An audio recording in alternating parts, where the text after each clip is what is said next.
She called the city inspector while my son was midair. 12 years old, helmet on, heart pounding, riding a makeshift wooden bike ramp we'd built together on a quiet Saturday morning.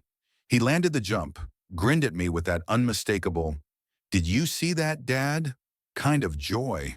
And then we both saw her, standing at the edge of our property line, lips tight, phone to her ear, pointing like she'd just spotted a live grenade. "Hello, yes, I need to report an illegal structure. It's extremely unsafe. Children are involved." That was Barbara Mills, retired librarian, president of the Meadowbrook Estates HOA, type of woman who policed mailbox colors like national security depended on it.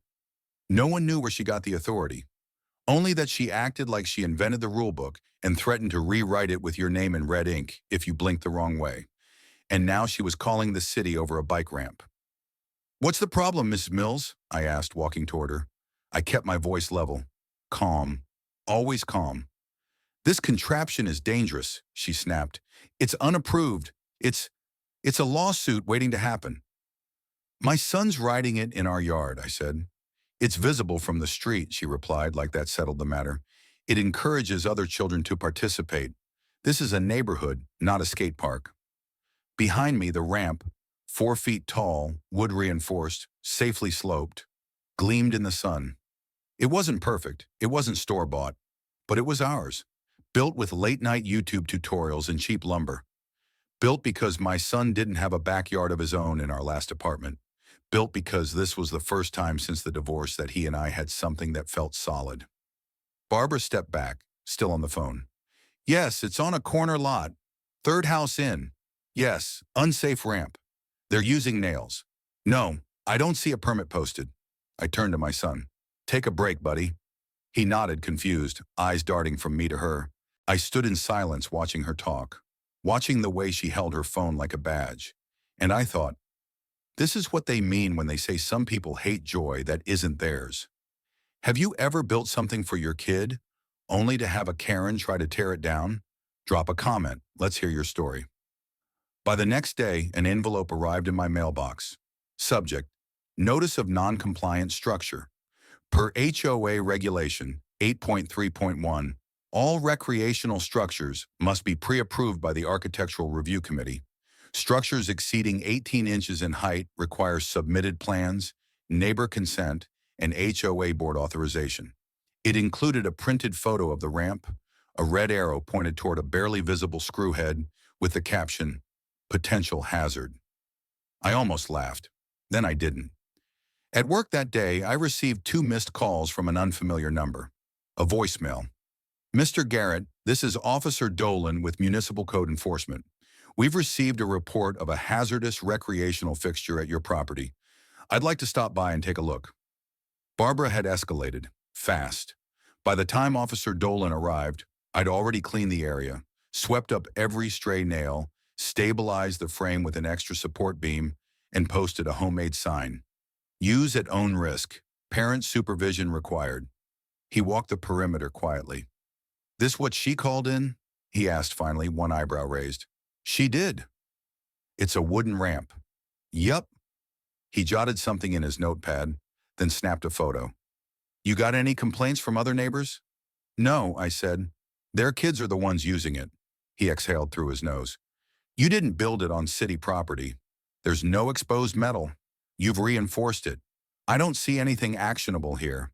Just," he looked over his shoulder, then back at me, "just maybe be ready for more noise." He left without issuing a citation.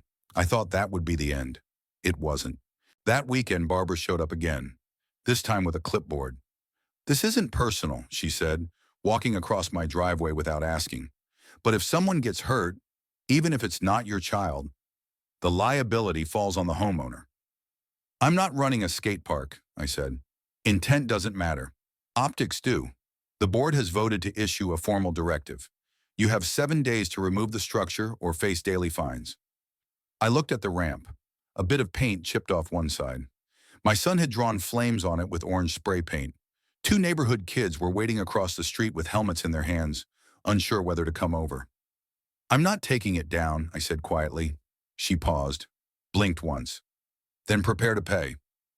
By Monday, the HOA website had a new post titled, Urgent Resident Constructs Dangerous Youth Fixture.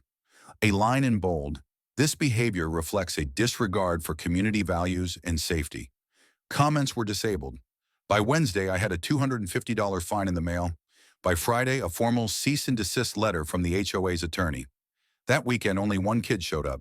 Even my son hesitated to ride. Are we breaking the law, Dad? No, I said, but my voice cracked in the middle. Because I wasn't sure anymore. Because they were making me feel like we were criminals for building a damn ramp. That night, I sat on the porch with a beer, watching the wind ruffle the edge of the plywood, hearing the eerie quiet of a street where laughter had been replaced by fear. And then I made a decision. If they wanted a battle over safety, I'd give them one. But not with anger, with paperwork. I spent the next morning at City Hall, not to argue but to learn. The Parks and Recreation desk was tucked into the back, flanked by faded posters of community events and a bulletin board with curling flyers. Behind the counter sat a woman with silver hair pulled into a tight braid, glasses on a chain, and a name tag that read Ellen. I told her everything. The ramp, the HOA, the fines, the threats. Ellen listened without interrupting, her fingers quietly tapping on her keyboard. When I finished, she nodded. I've heard worse, but also better.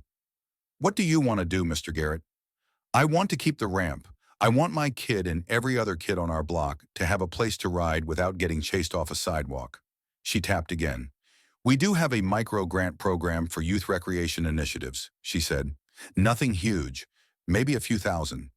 But if you're serious, you could apply. We'd need a proposal, some safety plans, signatures from neighbors, and, well, proof of need. I pulled out my phone. You want videos of 20 different kids using it, photos of the plywood they helped paint, and a folder of bogus fines? She smiled. That's a start. By that night, I was filling out forms. By the end of the weekend, I had drafted a formal project pitch. Neighborhood Youth Ramp Pilot, Phase 1.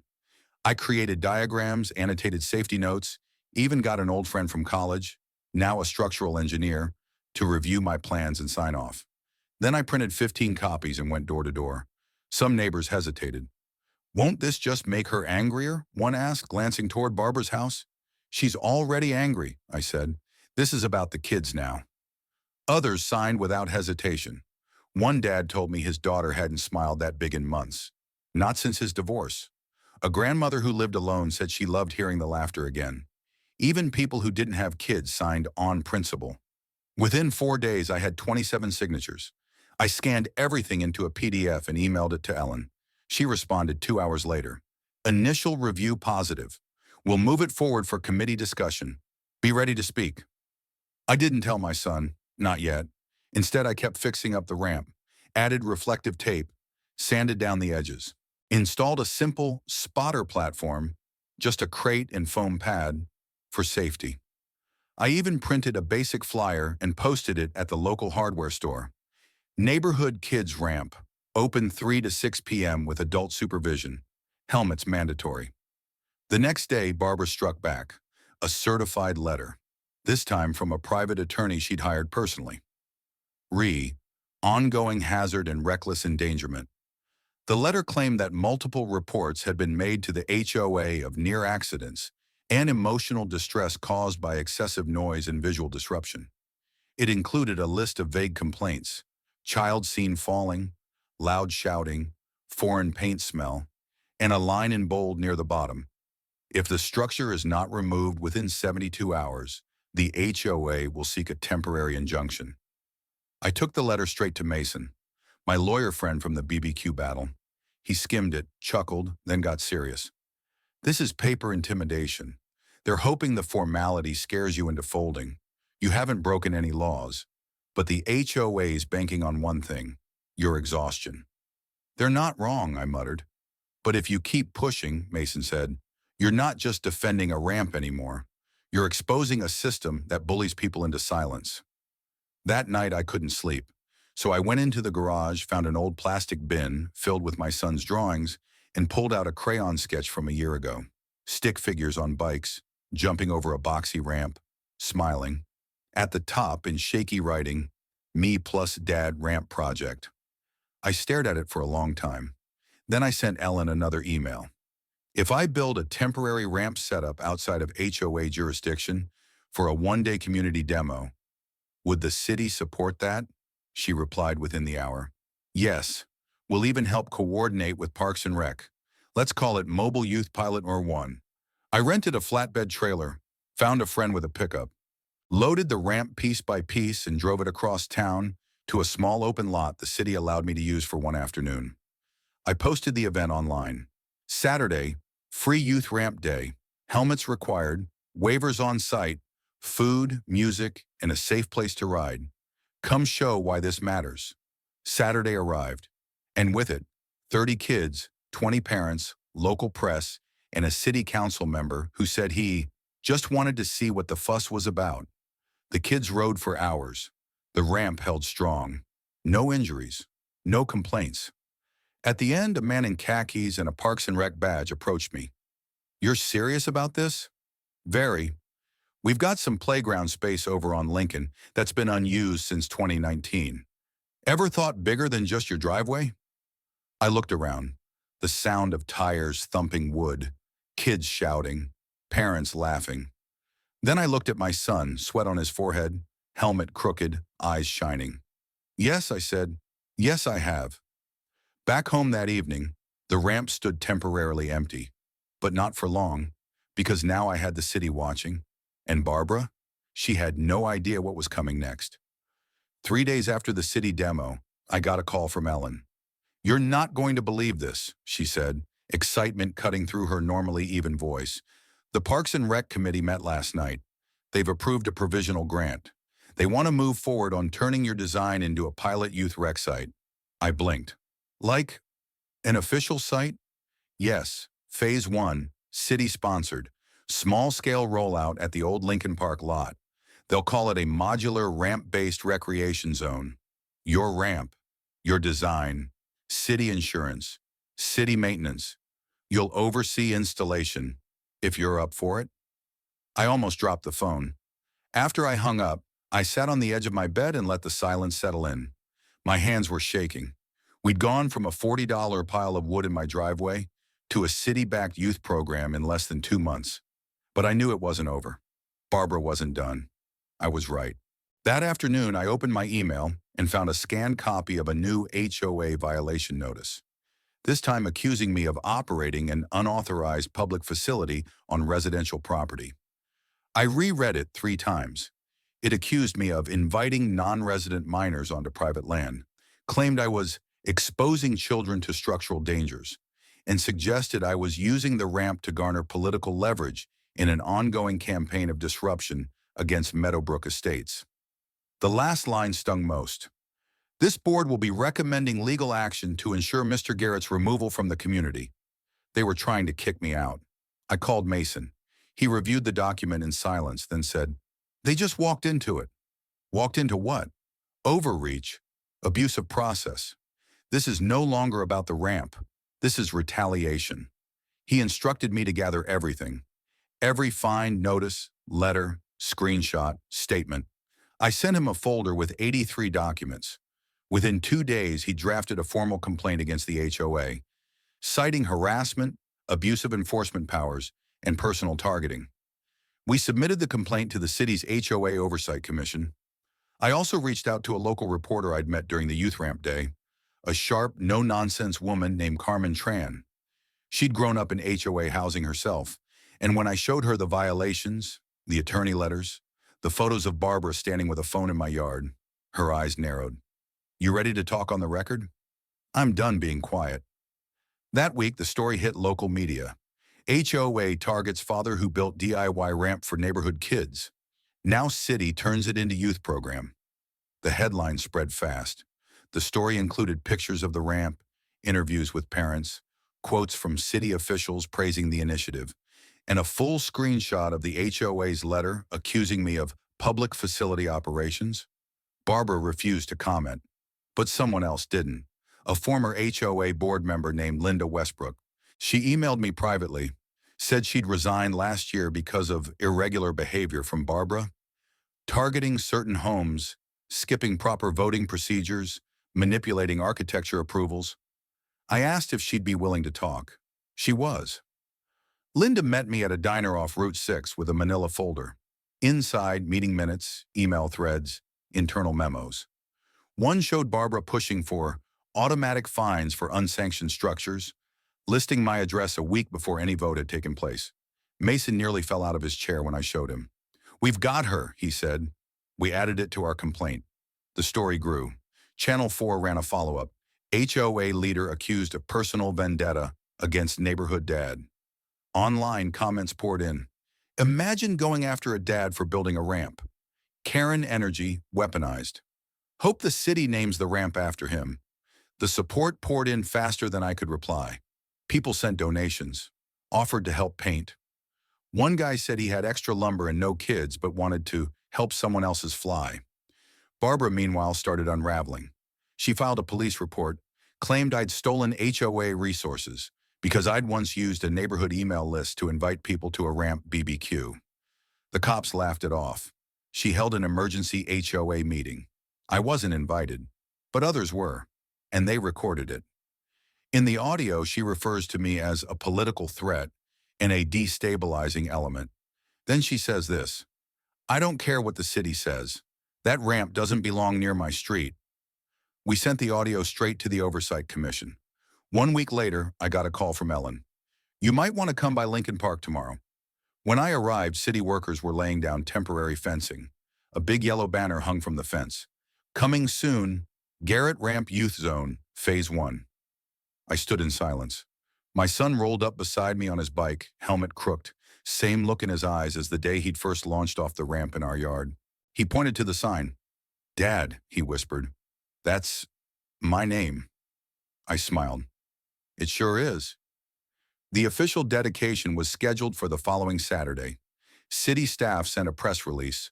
Local vendors offered to donate snacks. A small skate shop offered free helmet checks. My son helped build a new sign with painted handprints from kids who had ridden the ramp. The Parks and Rec department asked if I'd consider staying on as a community liaison for future youth infrastructure projects. I said yes before they finished the sentence. Meanwhile, the pressure finally caught up with Barbara. 3 days before the dedication, I received an email from the HOA board. "Barbara Mills has voluntarily stepped down as president, effective immediately. An internal review has been initiated regarding procedural misconduct." Just like that. No apology, no confrontation, no dramatic last speech at the clubhouse. She was gone, but her fingerprints were everywhere. At the next HOA meeting, the first without her, a motion was introduced. Suspend enforcement of all open violation notices pending independent review. It passed unanimously. My fines were voided. My record was cleared. Then came a surprise. Linda Westbrook, and the former board member who'd provided the internal documents, nominated me for a temporary HOA seat. "You proved you're not afraid to build something," she said, "and you proved you're not afraid to stand up to those who try to tear it down." I declined, respectfully. "I'd rather be outside with the kids," I said, "but I'll always show up if it matters." The morning of the dedication, I arrived early to check everything. The ramp gleamed with a fresh coat of paint. The city had added mulch beds and benches. Local volunteers set up a canopy with water coolers and fruit trays. Families began to arrive. Some I knew, some I didn't. A man approached me, tall, quiet, late 40s, holding a coffee in one hand and the hand of his daughter in the other. "You the ramp guy?" "I guess I am. My kids never had a safe place to ride," he said. "Thank you." I didn't know what to say, so I nodded. Then someone handed me a mic. Ellen stood beside me, smiling. "Say a few words." I stepped onto the little platform they'd built, the same height as the original ramp back home, and looked out at the crowd. Parents, kids, reporters, a mayoral aide, and right in front, my son, grinning like he hadn't in weeks. "I didn't mean to start anything," I said. "I just wanted to build something with my kid. Something that didn't come in a box. Something real." I paused.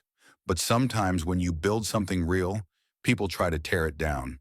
Not because it's wrong, but because it reminds them of something they lost or never had. Another pause. "I'm not a politician. I'm not an architect. I'm a dad. I built a ramp, and it turns out that was enough. Applause. Not thunderous, just steady, honest, like the sound of tires rolling over wood. After the speeches, my son was the first to ride. He flew down the launch, hit the air, and landed clean. The crowd cheered. I felt my chest tighten, not from pride, from peace, because this wasn't about a ramp anymore. It was about showing him and everyone watching that some things are worth standing up for. Even when it's easier to sit down, even when the system says don't, even when someone in a white visor says, that's not allowed. Weeks later, the city posted a plaque at the ramp entrance. The Garrett Ramp, built with grit, backed by community. And every time I walk by, I think about that first afternoon in our driveway, about Barbara's voice over the phone, telling someone to shut us down. And I smile, because she's gone. But the ramp, still standing, still rolling, still lifting kids higher than anyone ever thought they could go.